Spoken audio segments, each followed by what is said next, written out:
granddaughters, nieces, it didn't matter.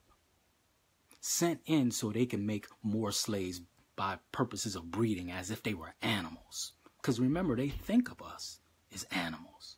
Now, sexual abuse. These are statistics by an organization, I'm not making this stuff up, called From Darkness to Light. And these are their statistics on the epidemic of biblical proportions of sexual abuse, not only in the black community, but in the United States, period. But I'll give my little commentary on it. And remember, anytime America has a cold, the black community has the flu. So if you hear some statistics, keep in mind that whatever statistic I'm reading is probably 2-3 times worse in our community. Again, when America has a cold, we have the flu. So anything you see here or hear here is probably 2 to 3 times worse in our community. Sexual abuse. 1 in 10 children are sexually abused by the time they reach their 18th birthday. 1 in 10 children are sexually abused by the time they reach their 18th birthday. So if I line up 100 families, I could go 1, 2, 3, 4, 5, 6, 7, 8, 9, 10. You've been sexually abused, and on and on and on. Listen to this. 30% are abused by family members. I believe that statistic is higher. It says 30% of those who are sexually abused are abused by family members. I believe that number is higher, which I'm going to segue, get this book. See, I always have my references. Violence in the Lives of Black Women, Battered Black and Blue, by Dr. Carolyn West. Violence in the Lives of Black Women, Battered Black and Blue, by Dr. Carolyn West. She talks about, in depth, sexual abuse and violence in black women. Look what she says in this. High rates of severe childhood sexual abuse and penetration is more likely to occur with a child that's older than them as the perpetrator, and most likely by the mother's boyfriend. Black girls are often overrepresented in these categories. On average, black women are only 8 years old when they experience their first incidents of sexual abuse. I'm going to say that again. Black girls are overrepresented with sexual abuse by boyfriends of the mother, and on average, black women are only 8 years old when they experience their first instance of sexual abuse. This is due to irregular marital patterns in the African American community, meaning a substantial amount of black girls are exposed to stepfathers and the mother's boyfriends. These demographic factors leave black girls more vulnerable to sexual abuse. So again, they say the average black girl who is sexually abused is only 8 years old when she has her first experience of sexual abuse. Fondling, fingering, penetration, forced oral sex, grinding, groping, the whole 9. 8 years old. And we wonder why. We wonder why some of our sisters are so dysfunctional. If they're having their first sexual experience, which it really isn't sex because it's not love, it's forced, at 8 years old. What is that? And whose fault is that? Are we watching? More statistics. 40% of those who are sexually abused are abused by older children. Of course, they are bigger than them. They have more influence over them, which means you got to watch who your children are hanging out with. If Leroy down the street is 17 years old in the 8th grade and he's hanging out with 8th graders, just because he's in the 8th grade, that isn't a good person for your children to be hanging out with. That's a little extreme, but it's still an example. We have many children. I work in the school system. I'm a mobile therapist in the school system. I see plenty boys that should be in high school, still in middle school, boys that should be in middle school, still in elementary school, and some of his negative ways are influencing other children. That's why they are socially promoting children, so they're not negatively influencing children that are younger than them. Watch who your children hang around. You don't know what's happened to them, and then what they'll do with their negative and traumatic experiences, and then pass them on and then traumatize your children. Listen to this. 70 to 80% of those sexually abused end up being drug and alcohol users. 70 to 80% of those who have been sexually abused report using excessive alcohol and drugs. So these sexual experiences, well, they're not sexual experiences. These forced sexual encounters have a long damaging effect on the victims. They report becoming addicted to alcohol and drugs. Male survivors report up to 50% of them have suicidal thoughts. So male survivors of sexually abuse, 50% of them report having suicidal thoughts, because we internalize things a lot, and it's very embarrassing for us to report or even talk about being sexually abused. So then that causes mental problems, which we're going to talk about later. Girls of sexual abuse are more likely to develop eating disorders. Girls of sexual abuse are more likely to develop eating disorders. More than 60%, listen to this. Goes back to what I just said a couple minutes ago. More than 60% of teen pregnancies are preceded by molestation, rape, or attempted rape. More than 60% of teen pregnancies are preceded by molestation, rape, or attempted rape.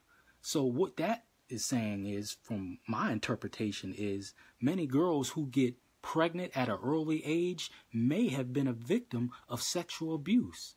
They have been exposed to sexual experiences. They don't know how to differentiate from sex and love, lust and love, right? Now they are become sexually promiscuous because of some demon who has violated them.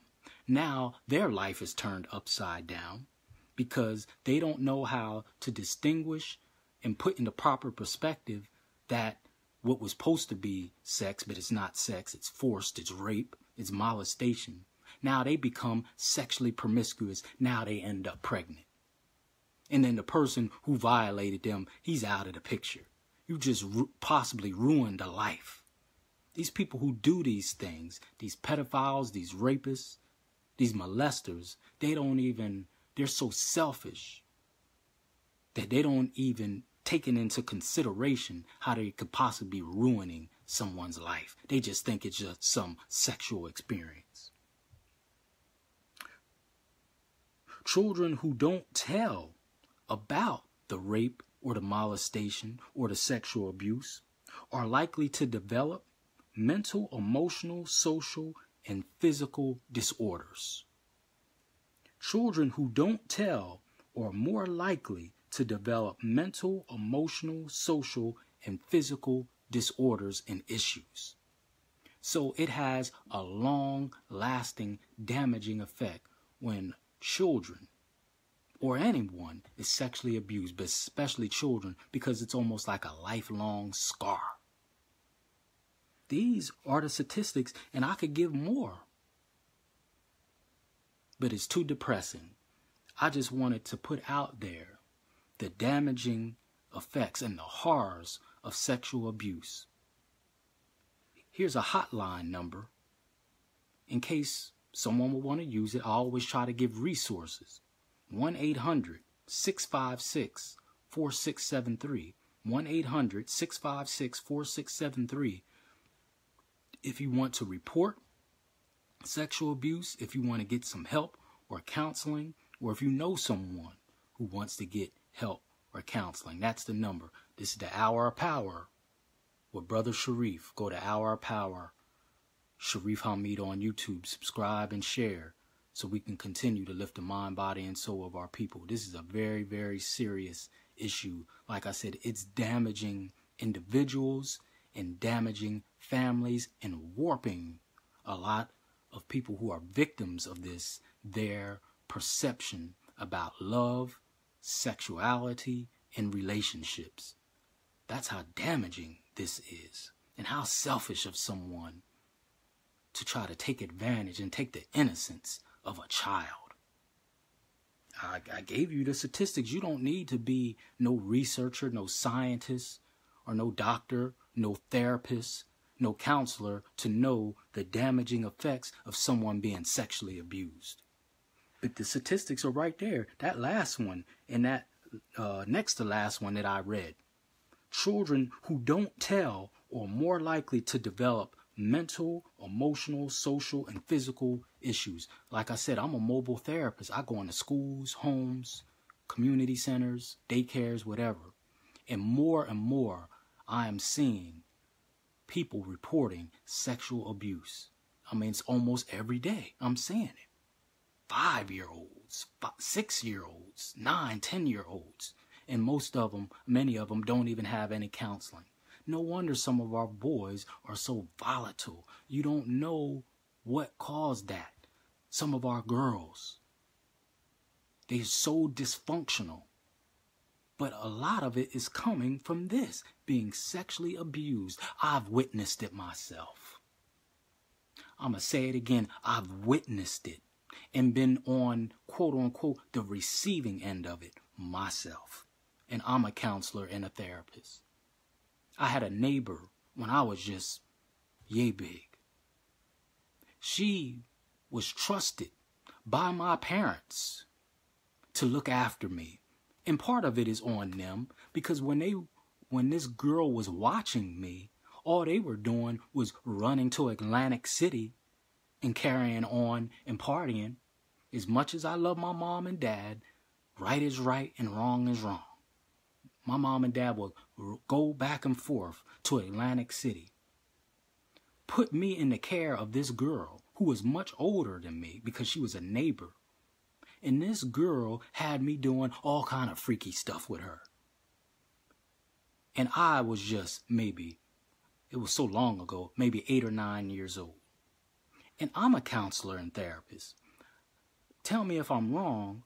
I don't think it was as traumatic as someone else. You could, hold on, Brother Sharif. You just told us the traumatic effects of sexual abuse. Let me explain.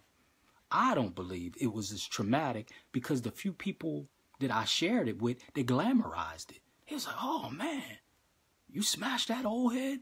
You did this, this, and that? So that twisted perception of it, I just kind of shoved it to the side. Obviously, I didn't get addicted to drugs, alcohol. I didn't have in counseling what we call maladaptive behaviors. I wasn't getting in trouble. I wasn't depressed. What bothered me more than that, because it was abuse, I just don't think it traumatized me. That's what I think. Now, another counselor or therapist would say, well, you're suppressing it. I just don't think it did. What bothered me even more than that is what I witnessed. Back in the day when I was coming up in the late 70s and early 80s, they didn't have all these daycare centers. People used to watch children out of their home. And they would make good money because they didn't have all those rules and regulations to go by. I went to a daycare, and the lady who ran the daycare, she had all good intentions, but I don't think she realized the monster that was in her house, which was her son. This man was much older than me. Once again, where's that statistic at? 40% of children sexually abused are abused by children older than them. But he wasn't no child. This cat was easily 17, 18 years old in the house with 8 and 9-year-old children. He was practically a grown man. So the daycare provider, she had all kind of children running in and out of this house. And my mom and dad would drop me off there because they had to work or whatever they were doing. But she wasn't watching. This demon, this monster, will call me upstairs, or sometime I will come upstairs, and I witnessed him. He was forcing his niece, who is the same age as me, maybe 8, 9 years old. He was forcing her to give him oral sex. And I witnessed it on many occasions. And some of his other cousins that will come to the house, I witnessed them. I witnessed him fingering them, penetrating them,